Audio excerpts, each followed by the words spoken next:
Hello welcome back guys, स्वागत है आपका फिर से हमारे एरा एनिमेस प्लान चैनल पर। और आज की इस वीडियो में हम दी फेमिनिन फ्रॉम ब्लूबीट डिज्निटी के एपिसोड नंबर 9 को देखेंगे। इसके बाकी के एपिसोड की लिंक आपको डिस्क्रिप्शन में मिल जाएगी और एपिसोड देखने के बाद हमें आपका रिव्यू जरूर देना। तो बिना किसी देरी के जानते आगे की कहानी को एपिसोड नंबर 9 के साथ। तो एपिसोड 9 स्टार्ट होता है रेन तारो से, जो की अपने स्कूल जा रहा होता है और हम लोग देखते हैं की जो भी रेन तारो की ओर देखता है वह काफी डर जाता है। अब इसके अगले सीन में हम लोग ओसामे और बाकी के दोस्तों को देखते हैं जो की बारिश से परेशान होते हैं। तभी उन लोगों का ध्यान एक आवाज पे जाता है और हम देखते हैं की यहाँ पर रेनतारो आ गया होता है और रेनतारो की ओर देखने पर वह काफी डरावना लग रहा होता है। अब रेनतारो के दोस्त रेनतारो को देखकर उससे बात करने की कोशिश करते हैं, जिस पर हम देखते हैं कि रेनतारो उनकी ओर काफी गुस्से से देखता है और ये देखकर रेनतारो के दोस्त उससे बोलते हैं कि आज तुम और भी डरावने लग रहे हो। फिर साकू रेनतारो से बोलता है कि तुम्हारी समर यूनिफॉर्म कहाँ है, जिस पर आयातो उससे बोलता है कि समर यूनिफॉर्म की बात कर रहे हो तो किकियो ने भी। और आयातो ऐसा बोलता है कि तभी वहाँ पर एक आवाज आती है और फिर हम लोग देखते हैं कि रेनतारो की बुक्स इधर उधर पड़ी होती है। अब आयातो ओसामे से पूछता है कि रेनतारो के साथ क्या हुआ है और आयातो ओसामे की बात सुनकर साकू उनसे बोलता है कि अगर कुछ गलत होगा तो रेनतारो उन्हें बता देगा और ये दो भी उसकी बात से एग्री करते हैं। और फिर इसके अगले सीन में हम लोग रेनतारो को देखते हैं जो मन में सोचता है कि मैं सुबह से मिस वगूरी के बारे में सोच रहा हूँ, मुझसे मेरे जज्बात काबू नहीं हो रहे हैं, ये जज्बात मुझ पे हावी होते जा रहे हैं। और आगे रेनतारो वगूरी के स्कूल की ओर देखकर सोचता है कि मिस वगूरी इस समय क्या कर रही होगी, शायद से अपने दोस्तों से बातें या पढ़ाई कर रही होगी। जिससे हमें पता चलता है कि रेनतारो सुबह से इस बात से परेशान हो रहा होता है। तभी ओसामे की आवाज देने पर रेनतारो काफी गड़बड़ा के उठता है। ओसामे उससे बोलता है कि हम लोगों को तुम्हारे घर जाना है, जिस पर रेनतारो बोलता है कि मेरे घर। रेनतारो की ये बात सुनकर ओसामे उससे बोलता है कि नहीं नहीं तुम्हारी मर्जी है अगर तुम नहीं चाहते तो। इस पर हम रेनतारो को देखते हैं जो कि एक पास्ट की बात याद करता है। असल में पहले लोग रेनतारो का मजाक उड़ाते थे कि उसकी फैमिली एक केक शॉप चलाती है और ये बात सोचकर रेनतारो मनी में सोचता है कि नहीं ये लोग ऐसे नहीं है और अब मैं इनसे कुछ नहीं छुपाऊंगा।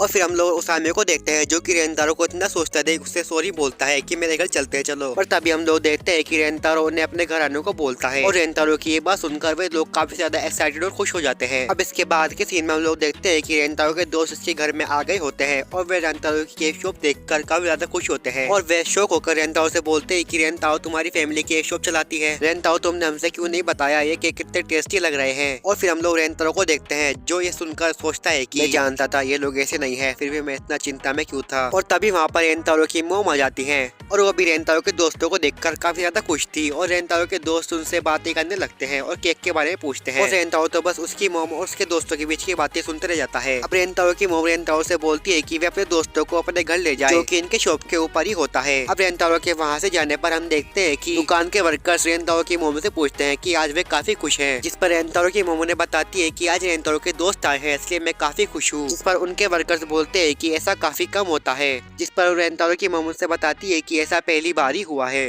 पर तभी रेनतारो की मोम को कस्टमर की आवाज आती है इसलिए वे कस्टमर को देखने चली जाती है। अब सीन शिफ्ट होता है रेनतारो के दोस्तों पर जो कि रेनतारो के घर देखकर काफी ज्यादा खुश थे। जब भी ओसामे एक फोटो को देखकर उन सबसे बोलता है कि ये देखो रेनतारो का एक भाई भी है और रेनतारो के बाल बचपन में काले थे, जिससे हमें पता चलता है कि रेनतारो को एक बड़ा भाई भी है। और तभी रेनतारो की मम उसे आवाज देती है और रेनतारो के वहाँ पर जाने पर हम देखते हैं कि वगूरी और सुबारू भी रेनतारो से मिलने आए होते हैं और रेनतारो वगूरी को देखकर काफी ज्यादा ब्लश करने लगता है। अभी सब लोग वगूरी और सुबारू को भी खाना खाने के लिए इन्वाइट करते हैं और आगे रेनतारो के दोस्त रेनतारो की मोम की काफी ज्यादा हेल्प करते हैं। और तभी हम देखते हैं कि वगूरी को कुछ याद आता है और वो सुबारू से बोलती है कि क्या सुबारू मेरी ड्रेस ठीक है, क्या मेरे बाल ठीक है, सुबारू मुझे बताओ। और सुबारू से बोलती है कि तुम बहुत अच्छी और प्यारी लग रही हो, जिस पर वगूरी से बोलती है कि ऐसा मत करो मैं काफी सीरियस हूँ। जिस पर हम देखते हैं कि रेनतारो वगूरी और सुबारू की ओर देखता है और रेनतारो ये सब देखकर साकू को एक पंच मारता है। अब इसके बाद ये लोग खाना खाने लगते हैं और ये रेनतारो की मोम की काफी ज्यादा तारीफ करते हैं। और तभी ओसामे रेनतारो से बोलता है कि तुम्हारे बाल बचपन में काले थे तो तुमने इसे डाई क्यों करवाया। ओसामे की ये बात सुनकर वगूरी अपना हाथ उठाती है और बोलती है कि वे भी इस बारे में जानना चाहती है। ओसामे रेनतारो से बोलता है कि देखो वगूरी भी जानना चाहती है। रेनतारो से बताता है कि जब मैं बच्चा था तो मुझे ब्लॉन्डी हेयर काफी ज्यादा कूल लगता था। और आगे रेनतारो उन्हें एक पास्ट की बात बताता है जिसमें वह उनसे बताता है कि जब मैं छोटा था तो मेरी फैमिली मुझे केक की दुकान पे ले गई थी और मुझे उस शॉप का केक काफी ज्यादा पसंद आया और मुझे काफी ज्यादा अच्छा लगा। और वो केक खाने के बाद मेरी नजर शेफ पे पड़ी जो कि केक बनाते समय काफी ज्यादा मुस्कुरा रहा था और वे काफी कूल लग रहा था। उससे खुश देखकर मुझे काफी ज्यादा जलन हो रही थी और मैं भी चाहता था कि मैं भी इसी तरह खुश। और फिर रेनतारो उनसे आगे बताता है कि जब हम लोग केक की दुकान से बाहर निकले के लिए तो मैंने अपनी फैमिली से बता दिया कि मुझे भी ब्लॉन्डी है और पियर्सिंग करवानी है, और मेरी फैमिली मेरी ये बात मान गए थे। और आगे रेंतारो सबसे बोलता है कि और इससे मैं और भी ज्यादा ड्रामे लगने लगा था, इसलिए मुझसे कोई बात नहीं करता था। और रेंतारो की ये बात सुनकर उसामे उससे बोलता है फिर तो वे सारे लोग अकल के अंधे होंगे,